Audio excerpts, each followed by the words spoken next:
சிவா சனிக்கிழமை என் மனைவி படுக்கப்பத்திலிருந்து திருச்செந்தூர் ஹாஸ்பிட்டலுக்கு பிரசவ வலிங்கிறதுனால மாற்றினோம். 11 மணி அளவில் நாங்கள் ஹாஸ்பிட்டலுக்கு வந்து சேர்ந்தோம். அப்பா எவ்வளோ வலிக்குன்னு சொன்னால் யாருமே டாக்டர் இல்லை, காலையில் வந்து பார்த்துக்கலான்னு சொன்னாங்க.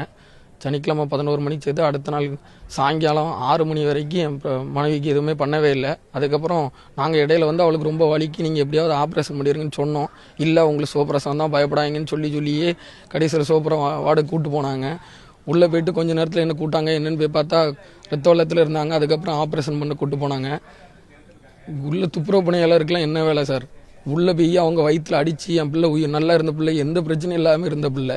எல்லா இடத்துலையுமே நான் கவர்மெண்ட்டில் செக் பண்ணியிருக்கேன். அது ஒரு சின்ன கம்ப்ளைண்ட் கூட யாரும் சொல்லலை. நல்லா இருக்குது, ஹெல்த்தியாக இருக்குன்னு சொல்லி ஹாஸ்பிட்டலில் ஒரு ரெஸ்பான்ஸ் ஒழுங்காக கிடையாது. டாக்டர் யாருமே ஒழுங்காக கிடையாது.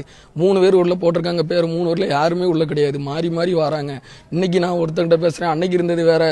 அந்த ஆப்ரேஷன் பண்ண டாக்டர் யாருன்னே தெரியல. நான் போயிட்டு இந்த மாதிரி என் குழந்தைக்கு ஏதோ ஆயிட்டேன்னு கேட்டால் அவங்க நக்கலாக தான் எனக்கு பதில் சொல்கிறாங்க. பெருச்சாலி மாதிரி பற்றி வச்சிருக்கேன்ட்டு என் பிள்ளையை கிண்டல் அடிக்கிறாங்க. அவ்வளோ துயரத்துக்கு நான் ஆளாயிருக்கேன்.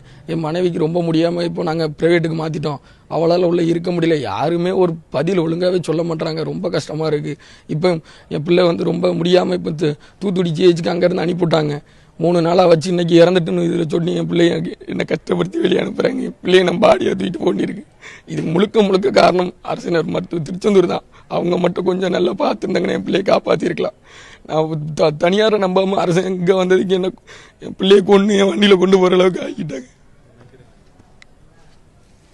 யாரு இந்த மாதிரி வேறு எதுவும் பிள்ளைக்கு நடக்காமல் பார்த்துக்கிடுங்க. துப்புரவு பணியாளர்கள்லாம் உள்ளே விட்டு ஏங்க வேலை பார்க்குறீங்க? இப்படி வயிற்றில் அடிச்சலாம் கேட்டால் அமுக்குதான் சொல்கிறேன். எதுக்குங்க டாக்டர் மாற்றி பேசுகிறாங்க? நேற்று ஒன்று சொன்னாங்க, முந்தானத்து ஒன்று சொல்கிறாங்க, இன்னைக்கு ஒன்று சொல்கிறாங்க. ரொம்ப கஷ்டமாக இருக்குது எனக்கு. எப்படியாவது ஒரு இதே மாதிரி வேறு யாருக்கும் நடக்காமல் பார்த்துடுங்க தயவு செய்து ப்ளீஸ்.